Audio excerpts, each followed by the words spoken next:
Fala galera, beleza? Meu nome é Daniel, canal youtuber de anime e vou fazer a análise de Sword Art Online Ordinal Scale.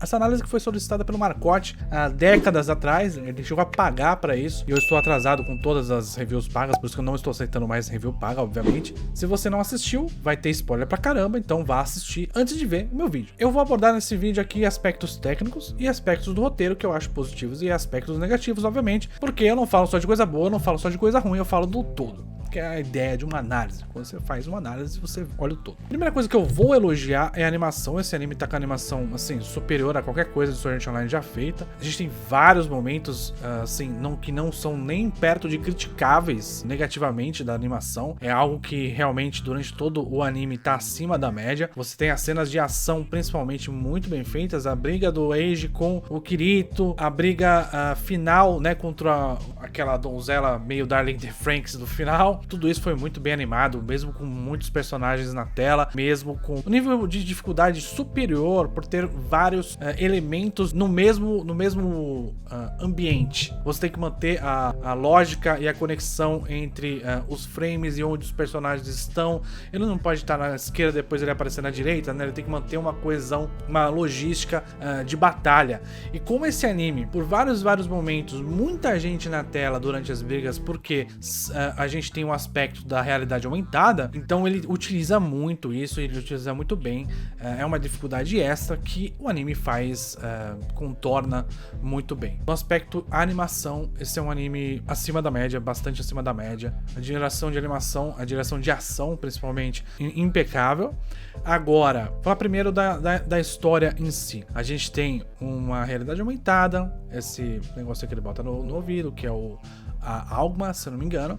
Eles utilizam isso para poder jogar na realidade aumentada, que é uma maneira diferente do Full Dive, né, que é quando você faz a imersão completa dentro da realidade virtual, que é o que o Kirito está acostumado. Então a gente tem uma mudança com relação a isso, e uma série de situações acontecem devido a isso. Então, por exemplo, se você tem uma qualidade física no sentido de preparo físico melhor do que as outras pessoas, você tem uma vantagem, porque ele utiliza dos seus aspectos físicos para você vencer coisas nesse jogo. Esse é um dos primeiros aspectos que é diferente da realidade virtual da realidade aumentada. Só que a gente tem isso quebrado durante o anime para favorecer o Kirito, porque se você observar, o Kirito tem dificuldade, por exemplo, de correr 50 metros, porque ele é um cara que ficou anos deitado, catatônico, porque ele estava dentro do jogo preso. Ele ficou anos lá. A Suna a mesma coisa. O próprio Eiji. Então a gente tem esses personagens que ficaram anos parados, né? Só que o que acontece é que o Eiji tem uma qualidade física melhor. Aparentemente ele treinou.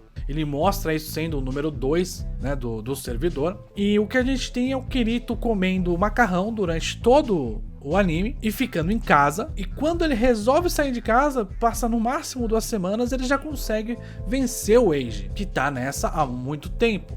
Isso favorece um pouco demais o Kirito. Ele tá tentando ali passar uma ideia pra gente, que é a seguinte: a vida não é só joguinho onde você vai ficar full imersivo, a vida também tem coisas que você precisa viver, tá? Você precisa sair de casa para vivenciar coisas, tem outros jogos, tem outras situações para você vivenciar, e você precisa de um determinado preparo físico para isso, o mínimo possível, o mínimo preciso. Tá ali falando um pouco sobre isso ao mesmo tempo que ele não tá, porque ele detona tudo isso, voltando para a questão do Aincrad. O Kirito acaba vencendo por causa da habilidade dele na realidade virtual e não na realidade aumentada. Ele consegue um poder muito grande com uma espada que detona a CG de uma maneira maravilhosa, inclusive. Tem uma cena assim impagável que ele vira a espada, os bichos de CG vai desaparecendo.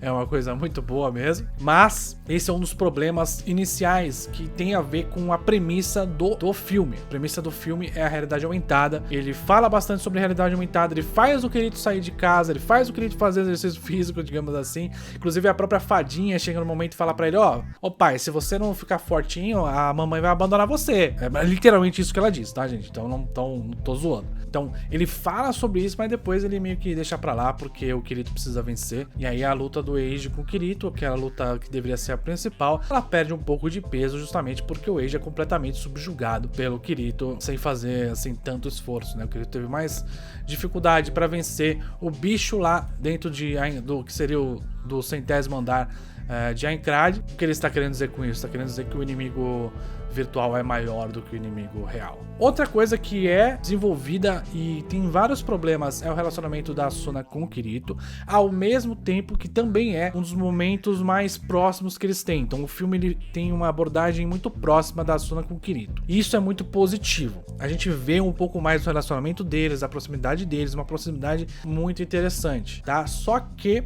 novamente, tem os seus problemas, tem as suas qualidades, que é a gente vê o Kirito se preocupando, a gente vê o Kirito se aproximando, a gente vê o Kirito um pouco mais humano perto da Asuna e menos eu gosto de você, mas você tem o Kirito muito mais próximo de um relacionamento normal com a Asuna do que nos outros momentos de Sword Art Online de uma maneira geral. Só que tem alguns probleminhas, então a Asuna fala que quer apresentar ele pros pais, ele fica um pouco reticente, ele coloca anel no dedo dela umas 2 vezes durante esse filme, mas a mão dele não tem anel nenhum. Ele se preocupa quando ele vai pra casa dela, ela tem que falar pra ele assim, não se preocupe porque meus pais não estão aqui, não vai ter problema nenhum. A gente vê as outras garotas com ciúmes dele na frente da Asuna e nada acontece.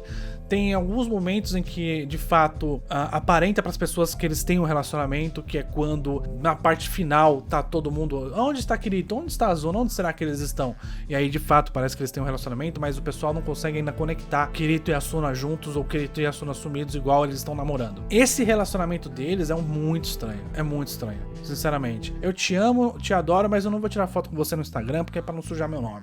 É uma parada assim, sabe? Me soa muito estranho. É muito estranho pra mim. E agora eu vou falar sobre todo o roteiro de uma maneira geral, a conexão desse roteiro com Alicization, que é uma das coisas que tá acontecendo agora. A nossa querida Yuna, ela tem 2 versões, certo? Pelo que deu pra entender. Ela tem a versão na realidade aumentada, que é a Idol, e ela tem a versão de Aincrad, que foi feita inclusive com parte daquela bullshit tecnológica do Sword Art Online, que nunca importa, mas justifica tudo.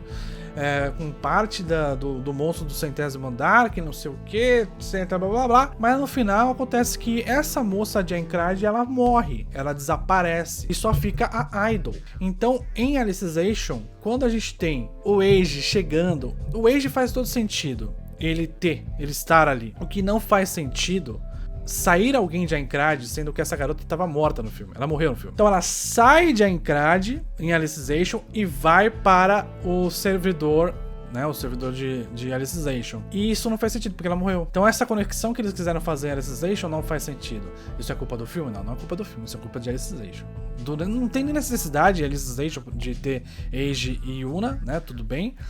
Não precisaria ter, mas eles colocaram de uma maneira que não bate muito com o que foi dito no filme. Isso é uma das questões que eu estou abordando mais de Alicization do que do filme, mas que o filme deixa claro isso e em Alicization ele meio que ignora. Uma outra questão de roteiro, e aí específica, única e exclusivamente do filme, que talvez seja a última coisa que eu vou falar no vídeo, é o como os personagens principais dessa trama, que não são Kirito, então o Eiji, ele é literalmente jogado de lado no final do filme, porque ele perde pro Kirito, existe uma conversa ali com o pai da Yuna, né, no caso, que é o vilão principal, né, foi o sensei do psicopata genocida. Ele tem uma conversa com o cara, e aí o que acontece é que ele fala assim, não, eu utilizei você só por causa da Yuna, você sabe disso, você sabia desde o começo, mas eu vou precisar de você pra mais uma coisa. E ele nunca mais é citado, o Eiji. O Eiji desaparece do filme, nunca mais é visto. O Eiji é completamente esquecido.